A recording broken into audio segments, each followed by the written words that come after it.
तीन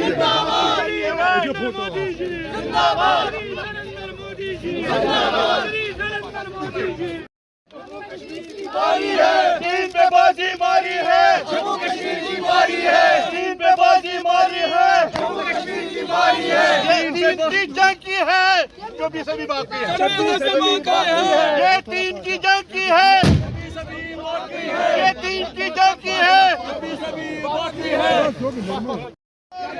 गरीबों का मसीहा कौन मोदी है, गाँव बहनों का मसीहा कौन मोदी है, जम्मू कश्मीर का मसीहा कौन मोदी है, देश का मसीहा कौन होगा।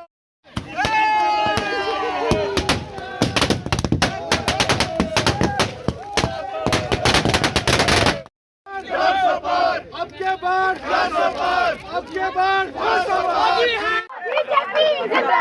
Muhib, yine şahar biz geçik asır. Muhib, yine şahar biz geçik asır.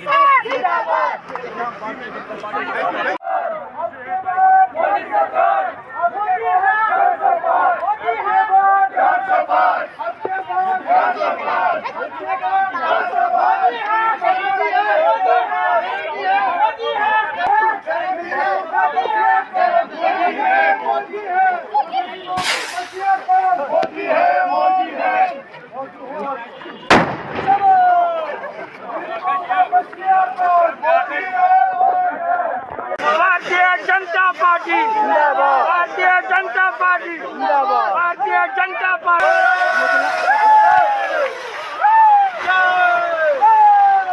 सबसे ज्यादा जरखेज है भारतीय जनता पार्टी के लिए, क्योंकि दो अहम निशानियां कंवल और कैसर जो भारतीय जनता पार्टी के दोनों चीजें कश्मीर में है। कश्मीर की जो जमीन है अब सबसे ज्यादा जरखेज भारतीय जनता पार्टी के लिए गई।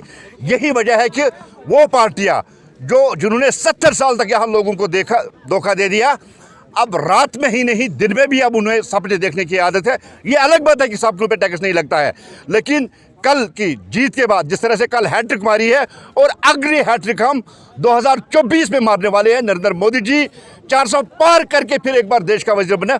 मुझे लगता है कि उन पार्टियों की नींद उड़ गई है, इसलिए कल से जो उनके सुर है वो बदले बदले हमें दिख रहे हैं। और कल तक जो पार्टियां कह रही थी कि कांग्रेस का जो झूठा प्रोपेगेंडा था, ये इंडिया अलायंस का जो झूठा प्रोपेगेंडा था, वो एक बार कल लोगों ने रिजेक्ट कर दिया। और कल लोगों ने विकास, डेवलपमेंट, पीस, प्रोग्रेस, प्रॉस्पेरिटी, सबका साथ, सबका विकास और सबका विश्वास को वोट देकर एक बार ये फिर जाहिर कर दिया है कि नरेंद्र मोदी जी देश के लोगों के मसीहा है, गरीबों के मसीहा है। चाहे वो वुमेन्स ब्लॉक हो, चाहे नौजवान हो, चाहे फार्मर हो, सबको साथ लेके चलने वाले नरेंद्र मोदी जी ने कल धूल चटाई कांग्रेस को। और कांग्रेस का जो आखिरी किला है कल उसको भी नेस्त नाबूद करके 2024 की जो दस्तक है वो कल दे दी। मुझे लगता है कि यहाँ की जो रीजनल पार्टीज है जो सपने देख रही है, उनको भी अब मुझे लगता है कि थोड़े कम सपने करने चाहिए। वैसे भी अब उनको नींद आएगी नहीं, और सपने तब होते हैं जब नींद, लेकिन खुले आंखों से जो सपने देखे जाते हैं वो अब बंद करने चाहिए। तस्लीम कर चुके हैं अपनी हार और इंडिया की हार तस्लीम कर चुके हैं, क्योंकि मैंने कहा ना, सब बार बार जाके कहना कि हम जीतेंगे और हम ये करेंगे।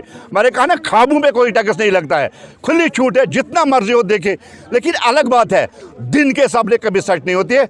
इस बार 50 पार भारतीय जनता पार्टी जम्मू कश्मीर में करेगी, और जो नया वजीर आला होगा जम्मू कश्मीर में वो भारतीय जनता पार्टी का होगा और देश का वजीर आजम होगा। फिर एक बार आदरणीय नरेंद्र मोदी जी होंगे। कश्मीर का आपने देखा होगा, भारतीय जनता पार्टी के सीनियर लीडर्स पीछे सब खड़े हैं। यहाँ पे आपने देखा होगा कि इनके फेस पे यहाँ पे जो आगे खड़े हैं, इनके फेस पे भी एक विजिबिलिटी है। जहाँ तक भारतीय जनता पार्टी का ताल्लुक है, कल भारतीय जनता पार्टी को 4 सीट में से 3 सीट मिली। जहाँ तक ताल्लुक है, आपने अगर वोट परसेंटेज इनका शेयर देखा होगा, 24% भारतीय जनता पार्टी को मुस्लिम डोमिनेट एरिया से वोट मिले हैं कल के 3 स्टेट्स में। जहाँ तक तेलंगाना की बात करूँ आपको, तेलंगाना में भारतीय जनता पार्टी को पहले 2 सीटें मिली थी, इसकी अब की बार जो है 9 सीटें मिली। तो कहीं ना कहीं हमारा वोट परसेंटेज दिन ब दिन बढ़ रहा है और लोग जो है भारतीय जनता पार्टी को एक्सेप्ट कर रहे हैं। जहाँ तक जम्मू कश्मीर की बात करूँ आपको, मैं कहूँगा आपको जम्मू कश्मीर के पार्टी, हमारे कार्यकर्ता हो, लीडर्स हो, संगठन हो, कोई भी हो, हर किसी की मेहनत रंग लाएगी और आने वाले चुनाव में आप जम्मू कश्मीर में भारतीय जनता पार्टी की सरकार देखेंगे। अलायंस की बात हो, मैं आपको बता दूं, कल ही टिप्पणी की थी उमर अब्दुल्ला साहब ने इंडिया अलायंस पे, अगर ये अखिलेश यादव को 7 सीटें दे देती तो कहीं ना कहीं कुछ होता था। तो साथ साथ में अगर आपने देखा शिवसेना की जो लीडर है प्रियंका जी है, उनका भी स्टेटमेंट टिप्पणी आई थी, उमर अब्दुल्ला के लीडर आई थी टिप्पणी कि एक दूसरे को काट रहे हैं। आपने देखो जब से इंडिया अलायंस बनी या साथ साथ में आपको कहूँ गुपकार अलायंस बनी, तब से इन लोगों के भी इनकी बनती नहीं थी। अगर आपको याद होगा जब यहाँ पे गुपकार अलायंस बनी, पहले एक एक इनकी विकेट गिरती रही और उसका नतीजा आज हमारे सामने है। इंडिया अलायंस जो है कुछ नहीं है, जैसा फैमिली बिजनेस है, नथिंग एल्स। आने वाले चुनाव में और इस वाले चुनाव में आपने देखा होगा कि भारतीय जनता पार्टी को बहुमत मिली और कांग्रेस जैसी सरकार या जितने भी इनके अलायंस हो उनकी कैसे हार होगी। ये दर्शाता है लोग भारतीय जनता पार्टी, जिसको सब लोग अभी ये कह रहे थे कि ये जो है मोदी जी की जो सरकार है वो चल नहीं पाएगी, लेकिन ये उन सब के लिए तमाचा है। ये एक आई ओपनर है उस INDI अलायंस के लिए, जिन्होंने सब लोगों ने साथ मिलकर कोशिश की थी हमारे मोदी जी को गिराने की कोशिश करी थी, लेकिन ये एक आई ओपनिंग है उनके लिए कि उस सब चीज़ में वो नाकाम रहे। यहाँ की आवाम, पूरे हिंदुस्तान की आवाम नरेंद्र मोदी जी को कितना चाहती है, ये कल हमको दर्शाने को मिला।